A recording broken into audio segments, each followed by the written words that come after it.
আসসালামু আলাইকুম প্রিয় এইচএসসি শিক্ষার্থীরা, আশা করি তোমরা ভালো আছো।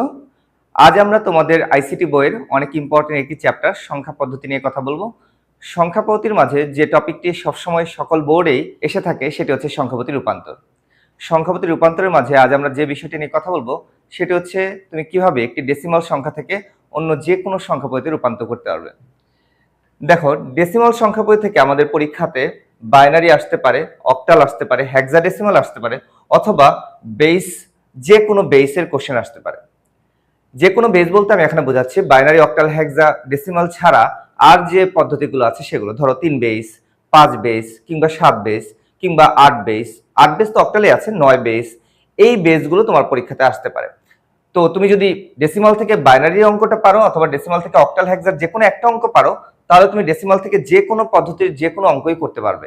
তার মানে একটি অঙ্ক শেখার মাধ্যমে তুমি এই ডেসিমাল থেকে রূপান্তরের সকল অঙ্কই পারবে। তো ক্লাসের শুরুতে আমরা আসলে একটি সংখ্যা নিয়ে কথা বলি, যে সংখ্যাটি ধরো এখানে দেওয়া আছে 75.125। এই সংখ্যাটিকে আমরা বাইনারি রূপান্তর করে দেখব যে কিভাবে এই সংখ্যাটিকে বাইনারিতে রূপান্তর করা হয়। প্রথমত এই সংখ্যাটির দুটি অংশ আছে, একটি হচ্ছে পূর্ণ অংশ আর একটা হচ্ছে ভগ্নাংশ। দেখো এখানে পূর্ণ অংশ, একটা হচ্ছে ভগ্নাংশ। 75 হচ্ছে পূর্ণ মান আর 125 হচ্ছে ভগ্নাংশ মান।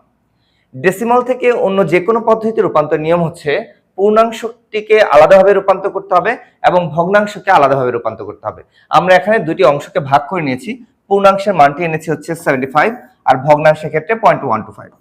রূপান্তর নিয়মটি হলো পূর্ণাংশকে ভাগের মাধ্যমে রূপান্তর করতে হয়, ভাগের মাধ্যমে রূপান্তরটি করতে হবে, এবং ভগ্নাংশটিকে গুণের মাধ্যমে রূপান্তর করতে হবে।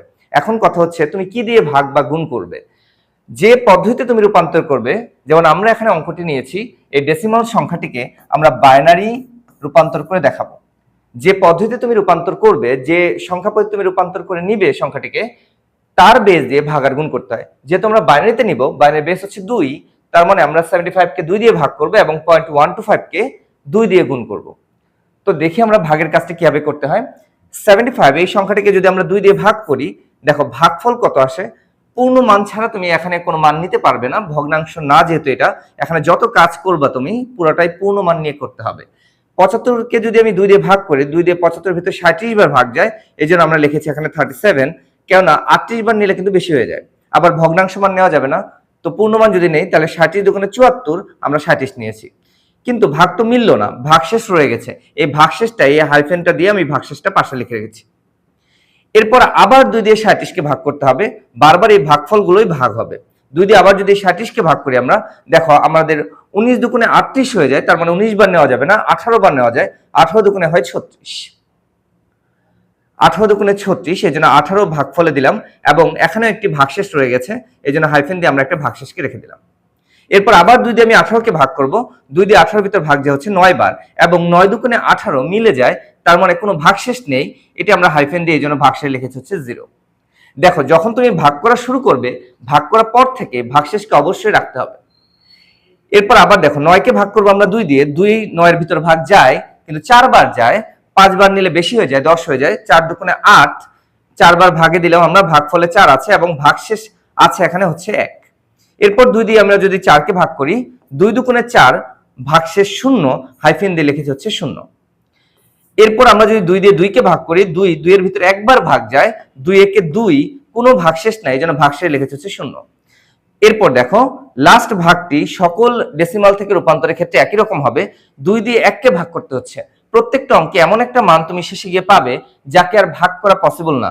যাকে ভাগ করবে, যা দিয়ে ভাগ করবে তার থেকে সে ছোট। তাহলে ছোট সংখ্যাকে ভাগ করতে গেলে তুমি তো এখানে ভগ্নাংশ নিয়ে এসে পড়বে, কিন্তু ভগ্নাংশ আনা যাবে না, যেহেতু পূর্ণ মানকে আমরা রূপান্তর করছি, ভগ্নাংশ আনা যাবে না। তাই এখানে হচ্ছে আমরা 0 বার ভাগ করব, 2 দিয়ে 1 কে ভাগ করা যায় না, এই জন্য আমরা 0 বার দিয়েছি। 2 শূন্যতে হয় 0, তার মানে এই একই এখানে ভাগশেষ হিসেবে রয়ে যাবে। যেহেতু ভাগ 0 বার করেছি, 0 দুগুণে 0, এই এক পুরোটাই হচ্ছে ভাগশেষ। দেখো এখন আমার অঙ্কটি ভাগ করতে করতে লাস্টে গিয়ে 0 চলে এসেছে। 0 চলে আসলে তাকে আর ভাগ করার প্রয়োজন নাই, কারণ 0কে ভাগ করলে এর ভাগফল, ভাগশেষ সবকিছুই 0 আসতে থাকবে, এই জন্য আমরা 0কে আর ভাগ করব না। ফাইনালি আমরা যে মানগুলো পেলাম, ভাগশেষে যে মানগুলোকে আমরা রেখে দিয়েছিলাম, এই মানগুলোকে যদি আমরা সাজিয়ে লিখি, তাহলে যে উত্তরটি পাবো সেটি হচ্ছে আমাদের কাঙ্ক্ষিত বাইনারি মান। দেখো এই সংখ্যাটাকে আমরা যদি সাজাতে চাই তাহলে পাশাপাশি লিখতে গেলে নিচ থেকে উপরের দিকে লিখতে হবে। নিচ থেকে উপর দিকে সংখ্যাগুলোকে যদি আমরা নেই 1001011, এটি হচ্ছে আমাদের সেই কাঙ্ক্ষিত উত্তরটি। এইভাবে একটি পূর্ণ মানকে বাইনারিতে রূপান্তর করতে হয়। এর পরবর্তীতে আমরা দেখব যে এর যে ভগ্নাংশ অংশটি ছিল 0.125, এটিকে আমরা কিভাবে ডেসিমাল থেকে রূপান্তর করতে পারি।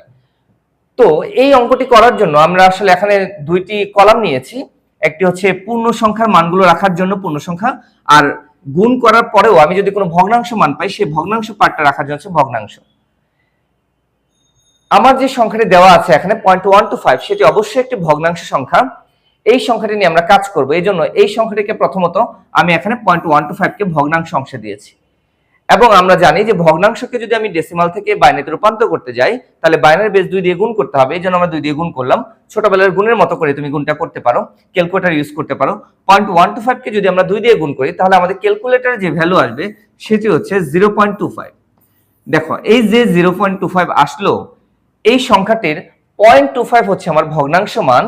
এই ভগ্নাংশে 0.25 কে লিখেছি, এবং এর আগের পয়েন্টের আগের যে 0 আছে সেটি হচ্ছে পূর্ণমান, এই জন্য পূর্ণমানে 0 দিয়েছি। তুমি ভগ্নাংশ পার্টে দশমিকের আগের কোনো মানকে নিতে পারবে না, ওই মানটিকে অবশ্যই পূর্ণ সংখ্যার পার্টে রাখতে হবে।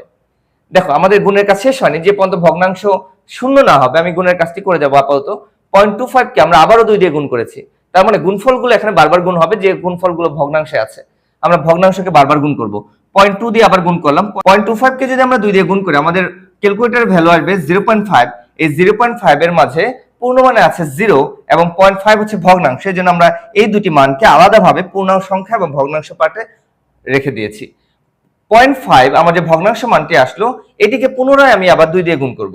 2 দিয়ে গুণ করার পর এবার আমার ক্যালকুলেটর এসেছে হচ্ছে 1। কিন্তু এই যে 1 আসলো, 1 তো পূর্ণমান, শুধুমাত্র পূর্ণমান, এর তো কোনো ভগ্নাংশ মানই নাই।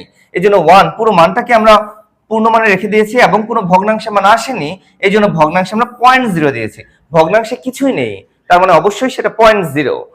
দেখো যাকে আমরা গুণ করছিলাম তার গুণফলে 0 চলে এসেছে, এই জন্য এই মানটিকে আর পুনরায় গুণ করার প্রয়োজন নাই, কারণ এটাকে যদি আমি গুণ করি তাহলে আমাদের পূর্ণ এবং ভগ্নাংশ দুটি অংশেই 0 আসতে থাকবে। তার মানে আমার গুণের কাজ শেষ। এখন আমরা আমাদের পূর্ণ সংখ্যা পার্টে যে মানগুলোকে রেখে দিয়েছিলাম, যাদেরকে নিয়ে আমরা আর কোনো কাজ করিনি, এগুলো আমার উত্তর।